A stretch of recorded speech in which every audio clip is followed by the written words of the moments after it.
Merhaba, ben Başi ile Doğa kampüsünden İpek. Bugün sizlerle iki tane deney vizyon için iki tane balon deneyi yapacağım.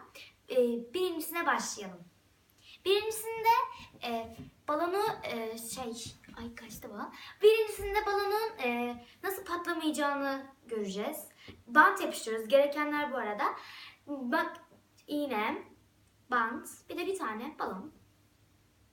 Evet, bantlarımızı şöyle üstüne yapıştırıyoruz. Ve bakalım patlayacak mı?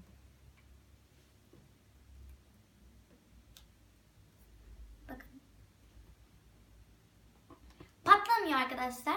Çünkü bu bant normalde bu deliniyor.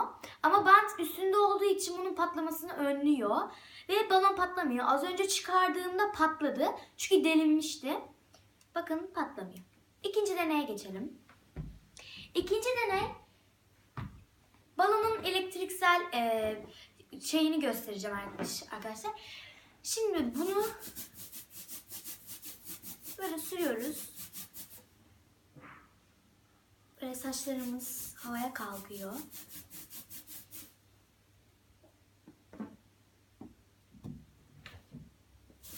Bunlar normalde durabiliyor. Duvarlarda da durabiliyorlar ama bu duvarlarda olmayacak. Deneyelim şuradan. Duracak mı öyle? Durmuyor çünkü balon farklı bir balon. Sert çok. Balon sürtüldüğünde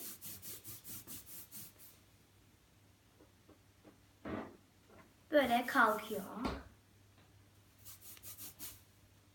Ve bu balon elektrikli oluyor. Mesela başka bir şeye dokunursanız elektrik çarpabilir. Bu böyle deneydi.